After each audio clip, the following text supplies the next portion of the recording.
Vector auto regression, this is our topic जिस पे हम बात करने जा रहे हैं। वेरी इंपॉर्टेंट टॉपिक फॉर दो स्टूडेंट्स जो मैक्रो इकोनॉमिक्स में अपनी इंटरेस्ट जो है ज़्यादा रखते हैं, जो सेंट्रल बैंक किसी भी सेंट्रल बैंक की फंक्शनिंग को बेहतर तरीके से समझना चाहते हैं, जो मैक्रो इकोनॉमिक वेरिएबल्स की डायनेमिक्स को एम्पिरिकली एक्सप्लोर करना चाहते हैं।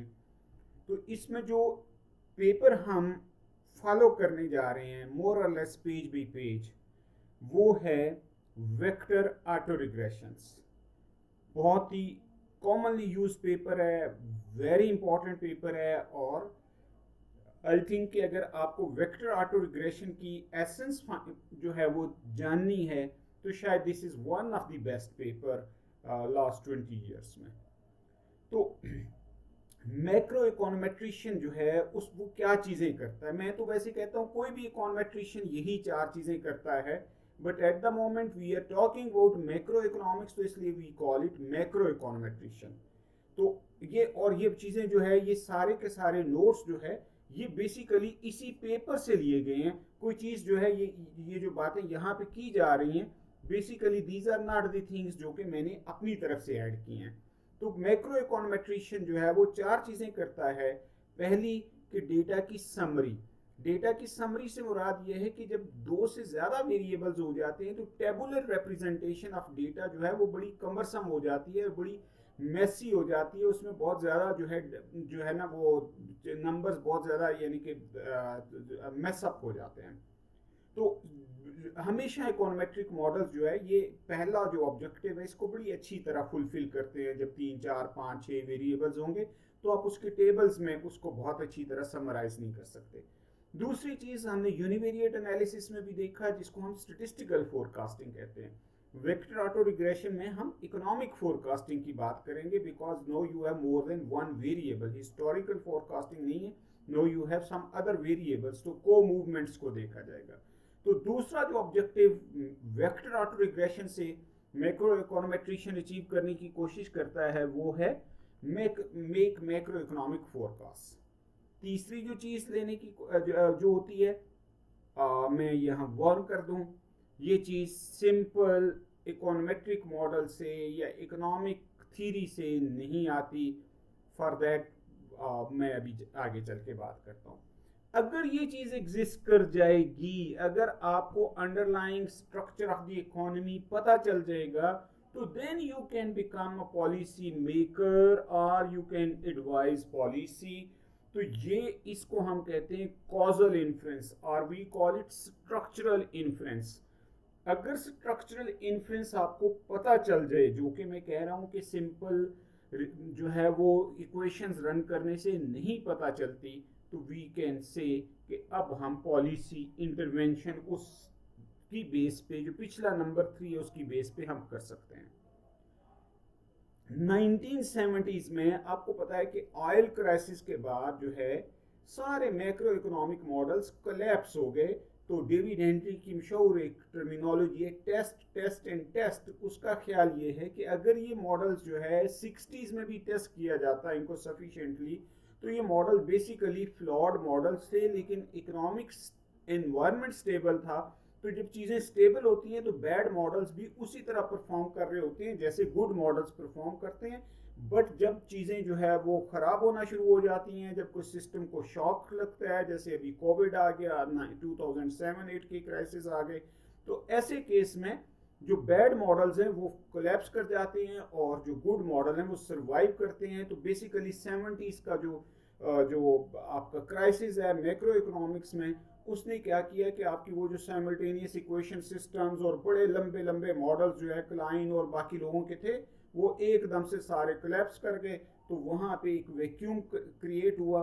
तो सिम्स जो है, जिसको नोबेल प्राइज़ मिला 2013-14 में, तो उसने आके कहा जी कि डेटा को आपने इंपॉर्टेंस देनी है, ये सिर्फ और सिर्फ थ्योरी नहीं है जैसे हम साइमल्टेनियस इक्वेशन सिस्टम में करते थे। तो वार्स जो है ये बेसिकली वेक्टर ऑटो रिग्रेशन जो वो वैक्यूम क्रिएट हुआ 1970 में, उसकी वजह से वार मॉडल्स जो है वो उनको जगह मिली। तो अब वॉर मॉडल्स जो है ये 3 फॉर्म्स में आते हैं। एक है रिड्यूस्ड फॉर्म वॉर मॉडल्स, ये सिर्फ और सिर्फ फोरकास्टिंग पर्पस के लिए यूज होंगे। दूसरे होते हैं रिकर्सिव वॉर मॉडल्स, तो वो हमें अभी हम देखते हैं कि रिकर्सिव वॉर मॉडल्स क्यों यूज करते हैं। जब हमारी जो है वो रिड्यूस्ड फॉर्म वॉर मॉडल्स में जो एरर्स हैं दे जो इक्वेशंस हैं दे आर सीमिंगली अनरिलेटेड, ठीक है। तो उससे बेसिकली होता क्या है कि वो एरर्स वेरिएबल्स आपस में कोरिलेटेड होते हैं, जिससे उनके एरर्स भी कोरिलेट करते हैं। तो to overcome that issue you go for recursive modelling. तो स्ट्रक्चरल मॉडलिंग जो है ये बेसिकली इकोनॉमिक बिहेवियर को स्टडी करने के लिए जो भी मॉडल होगा that is a structural model. तो स्ट्रक्चरल मॉडलिंग आ गई। तो 3 किस्म के वॉर मॉडल्स हैं, reduce form VAR models, recursive VAR models, structural VAR models. तो अभी इनको हम बारी बारी डिस्कस करते हैं। तो पहली चीज ये है कि रिड्यूस फॉर्म वॉर मॉडल्स में क्या होता है कि हर वेरिएबल ना सिर्फ अपनी पास्ट वैल्यूज का बल्कि बाकी भी वेरिएबल्स की पास्ट वैल्यूज का फंक्शन होता है, as you can see from this.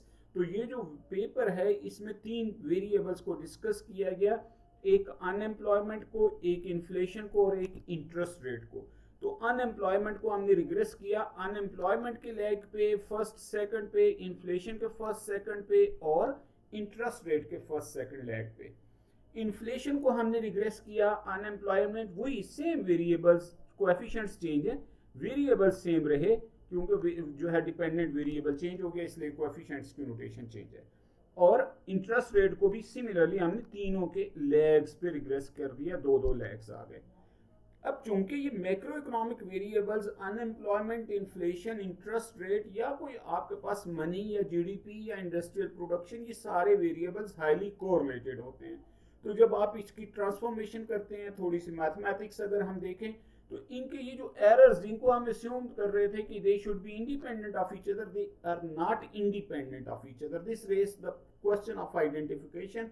तो अब इस चीज को कैसे एड्रेस किया जाए कि इनकी कोरिलेशन को कैसे एड्रेस किया जाए, तो इसके लिए जनाब एक चीज जो है एडवाइस की गई कि आप ये करें कि आप रिकर्सिव वॉर मॉडल्स यूज कर लें। अब रिकर्सिव वॉर मॉडल्स क्या हैं अभी हम देखते हैं। तो लेग सिलेक्शंस, ये 2-2 लेग लिए जाएं, 4-4 लेग लिए जाएं, 6-6 लेग लिए जाएं। तो ये वही जो AIC, BIC, HQC, Hanan coin criteria, तो आप इनकी बेसिस पे डिसाइड कर सकते हैं। तो बेसिकली एरर्स जो है वो सरप्राइज मूवमेंट्स हैं। तो सरप्राइज मूवमेंट का इफेक्ट ऑन अनदर वेरिएबल सिर्फ उस सूरत में देखा जा सकता था कि अगर ये सरप्राइज मूवमेंट्स जो है वो जो इक्वेशन 1 में आ रही हैं वो इक्वेशन 2 से इंडिपेंडेंट होती। तो since they are correlated across equations, तो इसलिए आपके लिए एक वेरिएबल में जो सरप्राइज मूवमेंट आ रही है, इंटरेस्ट रेट में जो आप शॉक दे रहे हैं, उसका इम्पैक्ट जो है वो इन्फ्लेशन में अलग से स्टडी करना मुश्किल हो जाता है। तो अब रिकर्सिव वॉर मॉडल में हमने उस एरर को एड्रेस करने के लिए जो वो एरर्स कोरिलेशन थी अमंग एरर्स, हमने क्या किया, हम एक सजेस्ट किया गया कि अनएम्प्लॉयमेंट को तो रिग्रेस किया जाए उसी तरह से जैसे हमने लास्ट इक्वेशन थी। तो आपके पास लेकिन इन्फ्लेशन वाली इक्वेशन में क्या करें कि अनएम्प्लॉयमेंट का करंट वैल्यू डाल दें, यानी कि rest is as it is, ये वेरिएबल एक ऐड हो गया। और इंटरेस्ट रेट वाली इक्वेशन में अनएम्प्लॉयमेंट का लेग भी डाल दें, अनएम्प्लॉयमेंट की करंट वैल्यू भी डाल दें और इन्फ्लेशन की भी करंट वैल्यू डाल दें। तो इससे वो ये जो है वो कहा गया कि जी ये आपके पास जो है वो प्रॉब्लम ऑफ एरर बिटवीन को among error terms will be problem of correlation among error terms will be resolved. अब एक नया क्वेश्चन अराइज हो जाता है, अगर इक्वेशन अनएम्प्लॉयमेंट पहले लिखें तो इन्फ्लेशन वाले में अनएम्प्लॉयमेंट आएगी, अगर इक्वेशन इन्फ्लेशन पहले लिख दें तो अनएम्प्लॉयमेंट इन्फ्लेशन जो है यहाँ पे आ जाएगी। तो ये जो आर्डर है ये क्या हो, जैसे ये वाला आर्डर जो है ये U, पाई और R है, तो U, R, पाई लिख दें या इसके 6 पॉसिबल कॉम्बिनेशंस बन जाएंगे 3 फैक्टोरियल 3 into 2 into 1। तो ये आर्डर क्या किया जाए, तो this is called an other, ये एक और जो है वो बेसिकली प्रॉब्लम अराइज हुई कि जी आपके पास n फैक्टोरियल कॉम्बिनेशन बनते हैं, तो ये चुलेस्की ऑर्डरिंग जो है ये क्या होनी चाहिए। अब इस चीज को एड्रेस करने के लिए अगेन, जैसे साइमल्टेनियस इक्वेशन सिस्टम में थ्योरी, इकोनॉमिक थ्योरी की बात आई, यहाँ पे फिर स्ट्रक्चरल वार मॉडल्स को डिफाइन करने के लिए उन्होंने कहा जी कि ये जो आपके पास चेंजिंग द ऑर्डर जो है उससे वार इक्वेशंस की कोएफिशिएंट्स और चीज़ें चेंज हो जाती हैं। एन फैक्टोरियल जो है वो रिकर्सिव वार मॉडल्स होते हैं, कौन सा ऑर्डर लिया जाए एन फैक्टोरियल में से, तो ये आपके लिए आर्बिट्रेरी चॉइस थी। तो इसके लिए उन्होंने कहा जी अगेन जो चीज़ आएगी वो क्या है, इकोनॉमिक थ्योरी।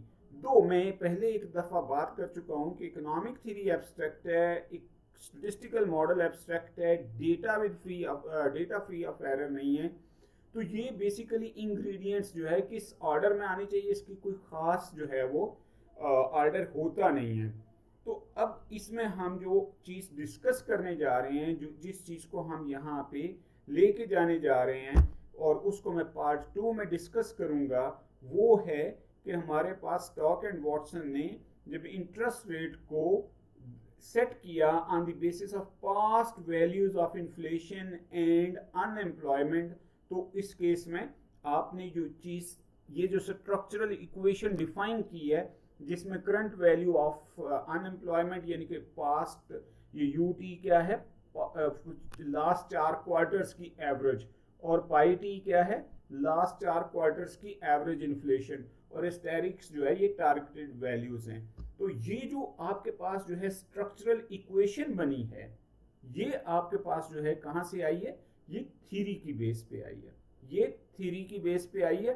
तो ये बेसिकली हम दोबारा से ये बात कर रहे हैं कि पहली चीज़ ये है कि रिड्यूस फॉर्म्स और रिकर्सिव वार मॉडल्स जो है ये किस चीज़ के लिए यूज होते हैं, टू समराइज को movements of the variables. Second, reduce form war models कैसे और किसके लिए यूज होते हैं, फोरकास्टिंग द वेरिएबल्स। और थर्ड चीज क्या होती है, स्ट्रक्चरल वार मॉडल्स जो है वो यूज होते हैं for policy induce change in interest rate, और उसका इम्पैक्ट जो है वो इन्फ्लेशन और अनएम्प्लॉयमेंट पे देखा जाए।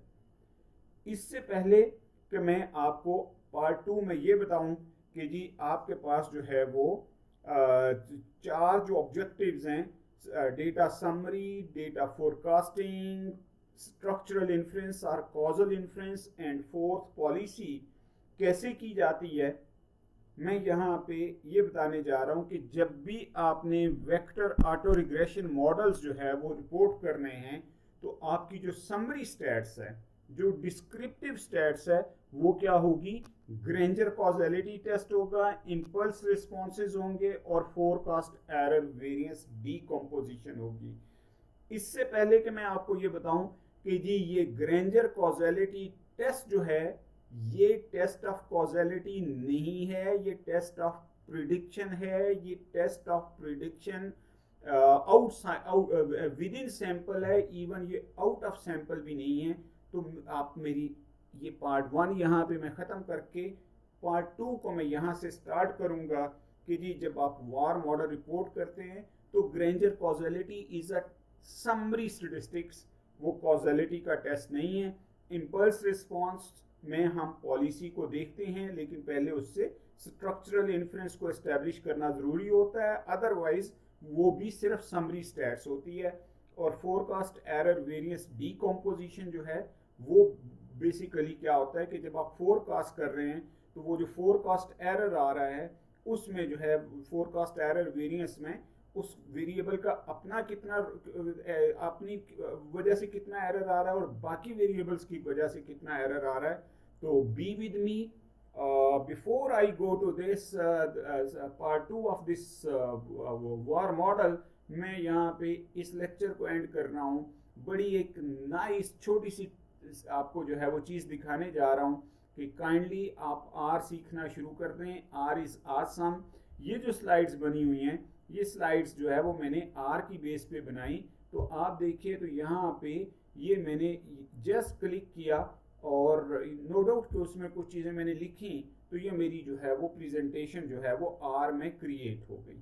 ये जो मैं आपको प्रेजेंट कर रहा हूँ, ये बेसिकली मेरा जो है वो आर में एक चीज़ जो है वो आ गई है। ओके, वेट कर रहा है, वो प्रोसेस कर रहा है, एक सेकंड जी।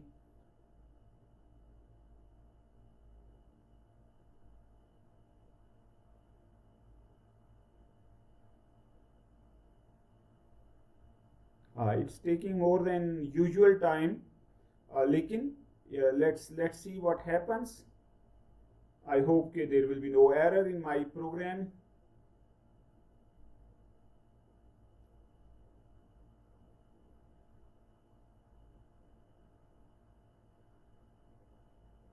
सॉरी, आपको वेट थोड़ा सा ज़्यादा हो रहा है। आपको असल में मैंने इससे भी ज़्यादा इंटरेस्टिंग चीज़ दिखानी है, लेकिन पहले मैं सिर्फ ये वाली बन जाए, फिर इसके बाद वाली दूसरी चीज़ मैं आपको दिखाता हूँ।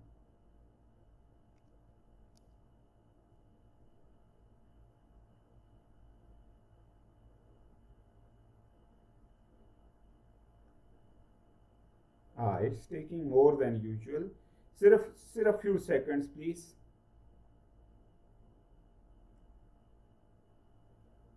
Few more seconds.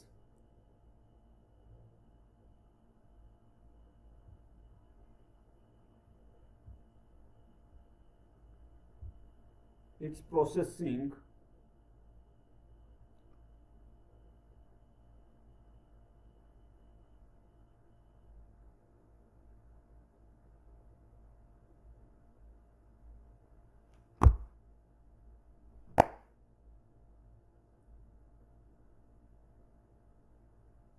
अच्छा जी, ये यहाँ पे एक एरर आया। अगर ये एरर ना आता तो आपके पास इस तरह की स्लाइड्स ऑटोमेटिकली आ जाती।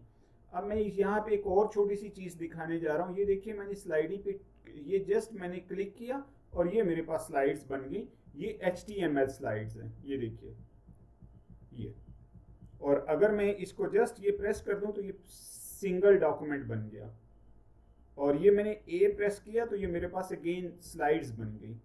तो ये देखिए, ये स्लाइड्स के कंटेंट्स बन गए।